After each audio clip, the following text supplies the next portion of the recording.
చాలా సందర్భాల్లో కొన్ని ఫన్నీ సిట్యుయేషన్స్లో ఎప్పుడు పాకిస్తాన్ లైమ్లైట్లో ఉంటుంది. రీసెంట్గా జరిగిన ఇన్సిడెంట్ కూడా అలాంటిదే. సయ్యద్ అజ్మల్ అని స్పిన్ బౌలర్ ఉండేవాడు మన పాకిస్తాన్ క్రికెట్ జట్టులో. 2009 ఇయర్ పాకిస్తాన్కి అసలు బాగా చరిత్రలో గుర్తుంచుకునే దినం అనమాట. దేశవ్యాప్తంగా కూడా వాళ్ళు బాగా సంబరాలు చేసుకున్నారు. అంటే T20 ప్రపంచ కప్ గెలిచారు, అంతే, పెద్ద విషయం ఏం కాదు. మనకు చాలాసార్లు వచ్చినప్పటికీ కూడా వాళ్ళకి ఆ ఏడాది వచ్చినందుకు దేశవ్యాప్తంగా అని సంబరాలు చేసుకున్నారు.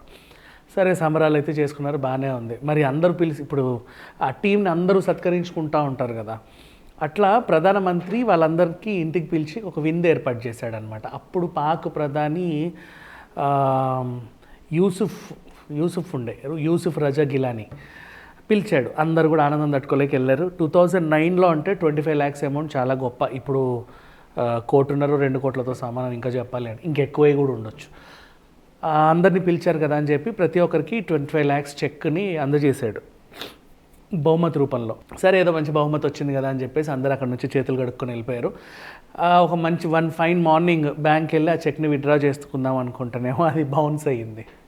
అదేంటి, దేశ ప్రధానమంత్రి ఇచ్చిన చెక్ బౌన్స్ అవ్వడం ఏంటి, చిత్రంగా ఉంది అని చెప్పి అందరి చెక్కులు అలాగే బౌన్స్లు అయ్యాయి, ఆటగాళ్ళందరివి కూడా.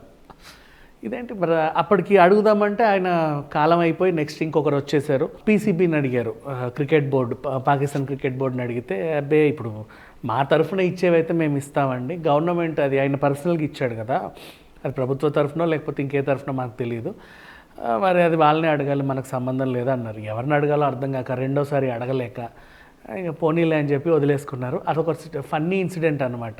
సో ప్రతిసారి వాళ్ళని అడిగినప్పుడల్లా చెప్తూ ఉంటారు. రీసెంట్గా ఈయనని ఒక యూట్యూబ్ ఛానల్ ఇంటర్వ్యూ చేసింది. మీ గత అనుభవాలు చెప్పండి, ఎప్పుడైనా చాలా ఫీల్ అయిన సందర్భాలు ఏమైనా ఉన్నాయా అంటే, అవునవును, ఒకసారి 2009లో మేము వరల్డ్ కప్ గెలిచినందుకని చెప్పేసి మా అందరినీ ప్రధానమంత్రి ఇంటికి పిలిచి వేడుక చేశాడు. అందరికీ సన్మానం చేశారు. పట్టు శాలువా కప్పాడు, ఒక చెక్క ముక్క ఇచ్చాడు, అలాగే ఒక చెక్ ఇచ్చాడు. ఆ పట్టు శాలువా, చెక్క ముక్క, పుష్పగుచ్చాలన్నీ బాగానే ఉన్నాయి, కానీ ఆ చెక్ మాత్రం బౌన్స్ అయ్యింది. 25 lakhs అంటే అప్పట్లో చాలా పెద్ద అమౌంట్ అని చెప్పి ఆయన చెప్పుకుంటే, ఇదేంటి దేశ పరువు ఇలా తీసేసాడు అనిపించింది. నిజమే, ఎందుకంటే క్రీడాకారులు శక్తికి మించి ఆడి ఎక్కడెక్కడికో వెళ్ళి ఏవేవో తెచ్చుకుంటూ ఉంటారు. ఈవెన్ ఒలింపిక్స్ ఆటగాళ్ళైనా, క్రికెట్ ఆటగాళ్ళైనా, ఎవరైనా సరే ఏదైనా సాధించుకున్నప్పుడు అందరూ పిలిచి సత్కరిస్తారు, బహుమతులు కూడా ఇస్తారు. కానీ చెప్పినట్టు ఇవ్వాలి. చాలామంది మీకు ఫ్లాట్ రాసేస్తున్నాం, మీకు కార్ ఇచ్చేస్తున్నాం ప్రకటిస్తారు, అక్కడ వేదిక పైన ప్రకటిస్తారు, వేదిక మీద. కానీ నిజంగా ఇంటికి వెళ్తే ఇవ్వరు. వీళ్ళు కూడా అంటే బహుమతే కదా, అన్నిసార్లు ఎలా అడుగుతాం చెప్పు. గిఫ్ట్ ఇప్పుడు ఖచ్చితంగా ఇవ్వాలి అనేది అయితే మనం వెళ్ళి అడగగలం. అదొక గిఫ్ట్, నీకు వాచ్ గిఫ్ట్ ఇస్తాను అంటారు. 10 సార్లు తిరంగదే, నా వాచ్ ఎప్పుడు ఇస్తావు ఇది అలాంటి సిచ్యువేషనే. సరే, వాటెవర్. ఒక్కసారిగా అంటే రీసెంట్గానే వాళ్ళు క్రికెట్ ఆడను అన్నందుకు అందరూ ఎలా అయితే చర్చలు జరిపారో, ఓ క్రికెటర్ ఇలా వచ్చి చెప్పేసరికి సరేలే, మీరు ఆడినా ఆడకపోయినా వేస్టే అన్నట్టుగా ఉంది పరిస్థితి. సరే, మళ్ళీ పాకిస్తాన్ గురించి అందరూ ట్రోలింగ్ మొదలుపెట్టారు.